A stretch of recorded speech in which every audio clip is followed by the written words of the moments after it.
El libro negro de la humanidad, crónica de las grandes atrocidades de la historia. Matthew White. Aviso importante a los audiolectores. La crónica de los eventos históricos reales en este audiolibro y las imágenes para ilustrarla pueden resultar sensibles o perturbadoras. Algunos capítulos pueden contar con restricciones de edad para visualizarlos. Estado libre del Congo. Número de muertos 10 millones. Clasificación 14. Tipo: explotación comercial. Grupos enfrentados: europeos explotando a los nativos. Periodo: de 1885 a 1908. Escenario: Cuenca del Congo, África Central. Principales estados participantes: ninguno. Principales participantes sin estado: Estado libre del Congo. ¿A quién se le suelen atribuir casi todas las culpas? Al rey Leopoldo II de Bélgica. Factores económicos: caucho, madera y marfil. En verdad, ya en aquel tiempo, África no era un espacio en blanco. Desde mi niñez se había llenado de ríos, lagos, nombres. Había dejado de ser un espacio en blanco con un delicioso misterio, una zona vacía en la que podía soñar gloriosamente un muchacho. Se había convertido en un lugar de tinieblas. Había en él especialmente un río, un caudaloso gran río, que uno podía ver en el mapa, como una inmensa serpiente enroscada con la cabeza en el mar, el cuerpo ondulante a lo largo de una amplia región y la cola perdida en las profundidades del territorio. Su mapa, expuesto en el escaparate de una tienda, me fascinaba como una serpiente hubiera podido fascinar a un pajarito tonto. Entonces recordé que había sido creada una gran empresa, una compañía para el comercio de aquel río.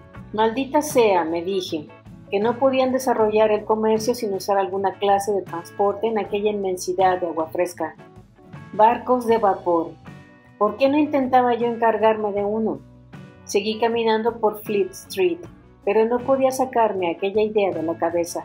La serpiente me había hipnotizado. Joseph Conrad, El corazón de las tinieblas. El hombre que puso el río Congo en el mapa fue el periodista Henry Stanley, que recorrió la selva. Después de hacerse famoso presumiblemente por encontrar al Dr. Livingstone en 1871, regresó a África para zanjar todas las grandes cuestiones geográficas, transportando el Lady Alice, un bote plegable tierra adentro desde Zanzíbar, a lo largo de las rutas árabes de esclavos del África Oriental. Circunnavegó primero el lago Tanganyika y después el lago Victoria para de este modo determinar las fuentes del Nilo de una vez por todas. Tras resolver el gran misterio geográfico de la zona, se dispuso a descender con su barca portátil junto con otras canoas adquiridas en el lugar por el curso de un río grande y misterioso que discurría hacia el oeste de los lagos. Resultó ser el río Congo. La legendaria expedición de Henry Stanley por el río Congo llevó las armas de fuego modernas a la exploración de África, emprendiéndola a tiros con cualquier oposición nativa que se le cruzase por el camino. Cuando en 1870 llegó a la costa atlántica, la edad de oro de las expediciones a África había terminado. Los informes que enviaba desde África despertaron la imaginación de Occidente. Por desgracia, a través de cartas que durante años la habían estado esperando pacientemente, Stanley se enteró de la terrible noticia de que su prometida, Alice, cuyo recuerdo le había inspirado y alegrado mientras navegaba en la barca que llevaba su nombre por las zonas más remotas y oscuras de África, se había casado con otro un año después de la desaparición de Stanley. Alicaído e inconsolable publicó sus diarios sobre las aventuras en el continente oscuro, que resultaron un gran éxito editorial. Impresionado por la inmensa riqueza del país, Stanley esperaba que el gobierno británico estableciese allí una colonia, pero este no mostró ningún interés. Fue el último gran explorador que no consiguió que un gobierno se interesase por la cuenca del Congo. Los defensores de establecer colonias organizaron encuentros y escribieron acalorados editoriales que glosaban sobre la connivencia de nuevos mercados para los artículos europeos, sobre la cantidad de almas paganas que necesitaban ser salvadas, sobre los ricos recursos naturales que podían ser explotados libremente sobre los caníbales salvajes que necesitaban un cambio de dieta y sobre los indignos mercados de esclavos que habían de ser abolidos. Nadie estaba interesado.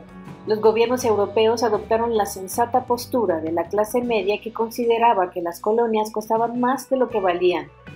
En la tardía fecha de 1870, los únicos funcionarios noreuropeos que había al sur del Sahara estaban en Sudáfrica, donde el clima era más apropiado para los asentamientos de los blancos, y en ciudades costeras como Libreville y Freetown, fundadas como parte del movimiento antiesclavista.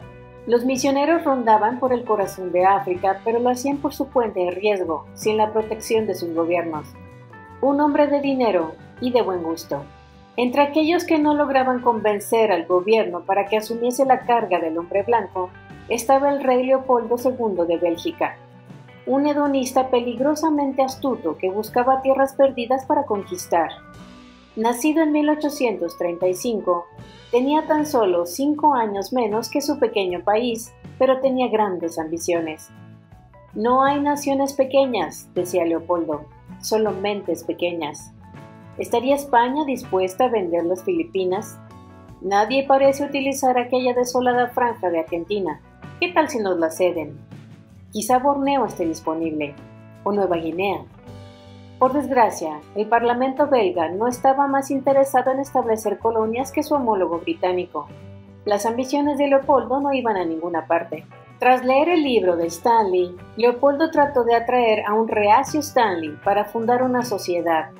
Mientras viajaba por Europa promocionando sus libros, recibió una serie de amables invitaciones para almorzar y tomar té cada vez que el rey estaba en la misma ciudad. Leopoldo estaba madurando una idea para eludir por completo a los gobiernos de Europa y crear una colonia independiente, el Estado Libre del Congo. Señalaba como modelo el pequeño asentamiento de antiguos esclavos de Liberia. El Estado Libre del Congo prohibiría la importación de rifles y de alcohol, impondría la paz en todas las tribus, aboliría el comercio de esclavos y establecería una zona protegida de libre comercio donde florecerían las 3 Cs: comercio, cristianismo y civilización. Leopoldo patrocinó un congreso en septiembre de 1876 en Bruselas, en el que se presentaron ponencias científicas y antropológicas sobre África, y a continuación creó una organización tapadera llamada Asociación Internacional Africana. Este grupo volvió a reunirse un año después y se extinguió. No importaba, había servido a sus propósitos. Había durado lo suficiente como para convencer al mundo de que Leopoldo estaba haciendo progresos. Stanley aceptó regresar al Congo y construir una carretera en torno a las cataratas Livingstone, la larga franja de acantilados y aguas rocosas que separaba el estuario costero de la amplia curva de aguas mansas y navegables del río, y negoció con los jefes del lugar, intercambiando mercancías por derechos de paso. Sello de caucho. La ocupación británica de Egipto en 1879 hizo más que enfurecer a los nativos y alimentar la revuelta descrita en el capítulo anterior, la revuelta del Mahdi. Esto molestó también al resto de Europa. Aunque en Europa nadie quería África para sí, ni en sueños iban a permitir que se la quedase algún otro. Por lo tanto, cuando los británicos intentaron apoderarse de ella, el resto de Europa se levantó y reclamó su parte. Con los británicos controlando Egipto, todos los demás quisieron sacar tajada: Francia, Alemania, Portugal e Italia. En 1884, representantes de numerosas naciones se reunieron en Berlín para repartir África de manera justa entre los solicitantes. Evidentemente, ninguna de las naciones representadas en la conferencia era africana. Incluso los estados africanos occidentalizados como Transvaal y Liberia fueron excluidos. Además de parcelar esferas nacionales de influencia, los delegados apoyaron formalmente el plan de Leopoldo. El Congo se convertiría en una colonia bajo el gobierno personal del rey Leopoldo, no en una posesión del Estado de Bélgica. En parte se llegó al acuerdo de que Leopoldo se hiciera cargo del Congo, porque ninguna potencia importante quería que cayese en manos de otra gran potencia, de manera que parecía más seguro entregársela al rey del pequeño estado neutral de Bélgica. Durante aquella época de desaforado capitalismo, El hecho de permitir que las corporaciones funcionasen como naciones soberanas tenía un sólido precedente. La Compañía Holandesa de las Indias Orientales había dirigido colonias y armadas del Lejano Oriente sin supervisión gubernamental a lo largo de los siglos XVII y XVIII. La Compañía Británica de las Indias Orientales conquistó la India y gobernó independientemente hasta que la corona se hizo cargo en 1858. La Compañía de la Bahía de Hudson controló una sexta parte de Norteamérica hasta 1868. El Estado Libre del Congo solo era una colonia privada más. Caucho rojo. Al inicio, el Estado Libre no fue una operación de éxito. Como los escépticos del Parlamento belga habían predicho, las colonias costaban más y producían menos de lo que Leopoldo había imaginado. Al cabo de 10 años, el Estado Libre se encaminaba hacia la bancarrota y Leopoldo estaba a punto de pedir al gobierno belga que se hiciera cargo de él. Se salvó por un repentino aumento de la demanda mundial de caucho. En 1888, Dunlop inventó las ruedas neumáticas de caucho para bicicletas, y en 1895, Michelin hizo lo mismo para los automóviles. De repente, Leopoldo tenía algo que todo el mundo quería. En muchos aspectos, el Estado Libre operaba a través de elaborados juegos de manos.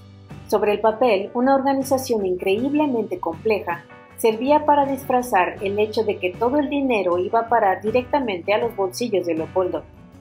Su colonia estaba dividida en dos partes.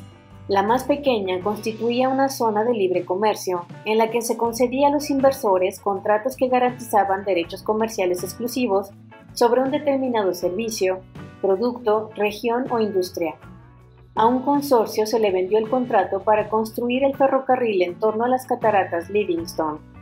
A otro se le adjudicó el derecho exclusivo de explotar los minerales de Katanga, mientras que a un tercero se le concedió la explotación de los campos de diamantes de Catay. Leopoldo siempre se las arreglaba para quedarse con una parte sustancial de todas estas operaciones, como el 50% que poseía de la Compañía Anglo-Belga del Caucho. La parte más grande de la colonia era propiedad privada del Estado, dominio privado.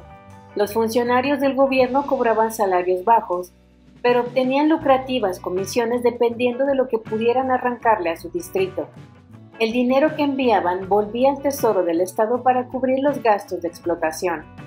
Una vez cubiertos los gastos, se estableció una tercera zona, dominio de la corona, como propiedad personal de Leopoldo. Se gobernaba siguiendo las mismas pautas que el dominio privado, pero este dinero iba directamente a Leopoldo. Aparte de los recursos naturales de la cuenca del Congo, el Estado Libre explotaba la abundante mano de obra local. Se reclutaba a la población entera de casi todas las ciudades para abrir carreteras o colocar raíles a través de la selva. Los habitantes podían ser utilizados como porteadores durante el tiempo que la compañía los necesitase, y si estos morían exhaustos a causa del sobreesfuerzo, había muchos más en la siguiente parada del camino. A los pueblos se les adjudicaba asiduamente cupos de caucho, marfil o madera que tenían que recoger de la selva. El trabajador que no cumplía con el cupo de caucho asignado solía ser castigado. Para empezar, era salvajemente azotado con un látigo de hipopótamo, pero después su mujer era retenida a cambio de un rescate en forma de caucho. Numerosos puestos avanzados de la compañía tenían unas cuantas mujeres sucias y demacradas encadenadas a postes en el exterior, esperando a que sus maridos apostasen su cuota de caucho al comandante del puesto. Cuando se enviaba a los escuadrones de seguridad de la compañía para llevar a cabo una acción punitiva, siempre se les decía que no malgastasen munición, una bala, un muerto. No debían utilizar la munición de la compañía para cazar animales grandes por deporte. Como muestra de su frugalidad, se les exigía que trajesen una mano cortada por cada bala utilizada. Un testigo ocular describió a unos soldados que regresaban de una batida. En la proa de la canoa hay un mástil del que cuelga un manojo de alguna cosa. Son las manos derechas de los 16 guerreros que han ejecutado. ¿Guerreros? ¿Acaso no ves en este fardo las manos de niños y niñas? Yo las he visto. Yo he visto de dónde han cortado los trofeos mientras el pobre corazón latía tan fuerte que enviaba la sangre de las arterias cortadas a una distancia de casi 1,5 metros. Las manos cortadas se convirtieron en una especie de moneda de cambio, una prueba de que habían cumplido las órdenes. Un cesto de manos cubría cualquier déficit en la producción, y como si no hubiera caucho para recolectar, las fuerzas de seguridad del Estado Libre, la Force Publique, salían en busca de un cupo de manos. Los nativos aprendieron enseguida que sacrificar voluntariamente una mano podría salvarles la vida. Y no solo manos. Después de que un comandante se quejase de que sus hombres solo disparaban a mujeres y niños, los soldados regresaron de la siguiente incursión con un cesto de penes. Estas noticias no llegaban a Europa porque viajar de un lado a otro del Estado Libre estaba rigurosamente controlado. Si un empleado hastiado y asqueado trataba de marcharse, es muy probable que no salga vivo del país, puesto que las vías de comunicación, las estaciones de avituallamiento y demás estaban en manos de la administración, y escapar en una canoa de los nativos era impensable. Si se desconoce el destino de dicha canoa y sus movimientos no han sido informados por adelantado de un puesto a otro, lo más probable era que fuera detenida, pues a los nativos no se les permite moverse libremente por las vías fluviales controladas. La historia se filtra. En 1899, un expatriado polaco que escribía en inglés con el nombre de Joseph Conrad publicó por entrega su novela, El corazón de las tinieblas, en una revista literaria británica. Basada en el año que había pasado como piloto de una embarcación fluvial en el río Congo, relataba la historia de un agente de una compañía que remontaba el curso de un oscuro y misterioso río africano para devolver a la civilización a un rufián traficante de marfil. La terrorífica historia del señor Kurtz, adorado por los lugareños como un dios iracundo, en su reducto rodeado de una empalizada coronada con cabezas cortadas, fue ampliamente aclamada cuando apareció. Los lectores supusieron que era ficción. Las anticuadas organizaciones humanitarias de la era antiesclavista habían escuchado durante años historias terroríficas procedentes del Congo e informado sobre las mismas, pero nadie se las tomaba en serio. Estaban demasiado estrechamente alineadas con los radicales del Parlamento británico y sus llamamientos a la moralidad y buena voluntad eran o bien ignorados o ridiculizados. Entonces, un infiltrado dio la voz de alarma sobre el Congo. De origen mixto anglo-francés, Edmund Morel era a los 17 años un empleado de la naviera Elder Dempster en 1890. La compañía operaba desde Liverpool, centro del comercio con África desde hacía tiempo, y tenía un contrato de transporte con el Congo. Durante 10 años, Morel había trabajado diligentemente como empleado, desempeñando al mismo tiempo la labor de periodista económico. Su reputación como experto en oportunidades de inversión en África se acrecentó y defendía convenientemente el Estado Libre del Congo de todas aquellas molestas acusaciones de crueldad que acosaban a toda empresa colonial. En 1900, en su puesto en la oficina de embarques, Morel se percató finalmente de la escasez de exportaciones al Congo. El balance del comercio era demasiado bueno y los beneficios demasiado fáciles. Todo aquel caucho llegaba a Europa, pero no salía nada para pagarlo, solamente municiones. La única conclusión a la que podía llegar era que las compañías comerciales estaban robándolo.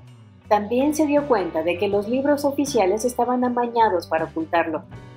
Tras escribir un informe anónimo desenmascarando la situación, la atención de los bienintencionados, que todo el mundo había estado ignorando hasta aquel momento, se dirigió hacia él. Les aconsejaba que olvidasen la filantropía y que atacasen a Leopoldo por crear monopolios que violaban los acuerdos de Berlín y que obligaban al libre comercio.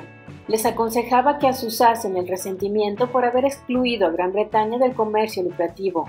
Si conseguían atraer la atención de la gente hacia el Congo, la población vería las atrocidades por sí misma. En 1903, Morel fundó su propio periódico y empezó a publicar una serie de libros, empezando por Caucho Rojo. No se le permitió ir al Congo, pero pronto se le unieron otros denunciantes.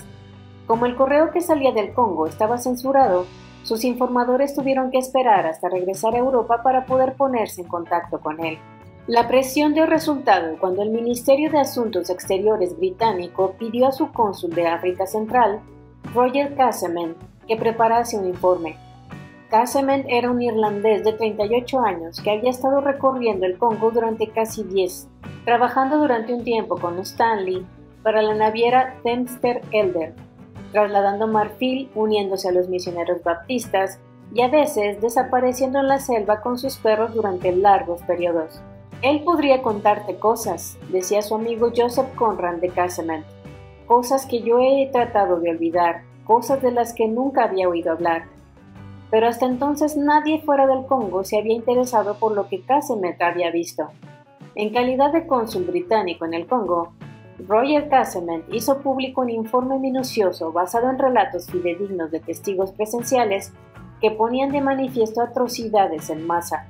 En 1904, Morel y Casemont fundaron la Asociación para la Reforma del Congo. Enseguida se convirtió en la causa de moda entre las celebridades activistas de la época. Anatole France, Arthur Conan Doyle, Booker T. Washington y Mark Twain dieron conferencias y escribieron sobre el tema. El cuáquero millonario del chocolate, William Cadbury, contribuyó económicamente. Leopoldo contraatacó. A los pocos días del destape del asunto, un invitado en una cena mantuvo una conversación privada con Morel, y más tarde la describió. ¿Qué eran para mí los nativos del Congo? Yo era joven, tenía una familia, ¿de acuerdo? Corría graves riesgos. Y entonces la sugerencia sutilmente, muy sutilmente velada, de que mis intereses serían mejor atendidos si a través de un soborno. Oh no, por Dios no, cielos no. Nada tan vulgar, tan degradante. Pero siempre había alguna manera de arreglar estas cosas, ¿sabes? Todo podía solucionarse con honor por ambas partes. Fue una entrevista de lo más interesante y duró hasta altas horas de la noche. Entonces, ¿de modo que nada va a cambiar su decisión? Me temo que no, me contestó. Nos separamos intercambiando sonrisas. Todos los enemigos de Leopoldo se vieron presionados. Morel fue acusado de estar en la nómina de los rivales de los negocios de Leopoldo. Varios periódicos alemanes prominentes de repente dejaron de criticar las condiciones del Congo y empezaron a ofrecer un punto de vista más ambiguo. Nadie podía explicarse este sorprendente giro hasta que Leopoldo, por error, no reembolsó a su cobrador de extorsiones los sobornos que éste había pagado a aquellos periódicos. Salió a la luz pública una serie de confusos telegramas en una y otra dirección acerca de quién debía pagar a quién y por qué servicio. Un periodista fue descubierto en un crucero de vacaciones con su amante, de modo que Leopoldo los invitó a ambos a almorzar. A pesar de su gran encanto personal, el rey no consiguió disuadir al periodista a que no informase sobre el Congo. Por consiguiente, Leopoldo desenmascaró el secreto del periodista con un sutil toque. Sencillamente, envió flores a su esposa con una nota mencionando cuán agradable había sido contar con el placer de su compañía durante el almuerzo. No hace falta decir lo que habría sucedido si Leopoldo hubiera descubierto que Casemont era un homosexual encubierto, cuando tan solo habían transcurrido unos pocos años después del encarcelamiento de Oscar Wilde por este mismo motivo. El rey visitó América y se puso en contacto con líderes del Congreso y de la industria. Donó 3,000 objetos procedentes del Congo al Smithsonian y ofreció grandes concesiones a las empresas americanas que operaban en el Estado Libre. A pesar de que el presidente Theodore Roosevelt estaba a favor de Morel y de los reformistas del Congo, cuando trató de enviar allí investigadores, el Congreso se resistió. Leopoldo cometió un gran error contratando a Henry Kowalski, el abogado más ostentoso de San Francisco, para mejorar su imagen pública y para presionar generosamente al Congreso. Cuando Leopoldo se dio cuenta de lo peligrosamente excéntrico que era Kowalski, intentó deshacerse de él. Furioso y traicionado, Kowalski vendió las cartas de Leopoldo a William Randolph Hearst, quien emprendió la causa del Congo en su cadena de periódicos. El entrañable explorador Henry Stanley murió en 1904. A pesar de que hacía tiempo que se había retirado de la vida pública, su reputación como héroe y visionario había protegido al Estado Libre del Congo de toda crítica. Si Stanley ponía las manos en el fuego por Leopoldo, esto era suficiente para mucha gente. A la muerte de Stanley, Leopoldo quedó desprotegido. En 1908 era ya innegable lo mucho que se había abusado de la población del Congo y el clamor era incontenible. Finalmente, la comunidad internacional obligó a Leopoldo a renunciar al Congo. El Parlamento belga compró a regañadientes el Congo a su rey a un precio desorbitado y prometió administrarlo de manera justa y transparente. Leopoldo murió un año después. Número de muertos. Cuando Casemel viajó por las zonas productoras de caucho para preparar su informe, era evidente lo mucho que habían sufrido aquellos pueblos en la década transcurrida desde la primera vez que pasó por allí. Como él mismo anotó en su diario, 5 de junio, el país es un desierto, no quedan nativos. 25 de julio, entré en poblados y vi que en el más cercano solamente quedaban 93 personas de varios centenares. La población había disminuido drásticamente. 6 de agosto, tomé abundantes notas de los nativos. Son cruelmente azotados por llegar tarde con sus cestos de caucho. 22 de agosto, Bolongo está completamente muerto. Lo recuerdo perfectamente en noviembre de 1887, lleno de gente entonces. Ahora hay solo 14 adultos en total. 6:30. Pasé por la parte desierta de Boputa. Mousede dice que se llevaron a toda la población a la fuerza a Mampoco. Pobres diablos. 30 de agosto. 16 hombres, mujeres y niños atados procedentes de un pueblo, Mboye, cerca de la ciudad. Infame. Los hombres fueron encarcelados, los niños liberados gracias a mi intervención. Infame, infame, infame y vergonzoso sistema. El informe original de Casemel calculaba que habían muerto unos 3 millones de congoleños.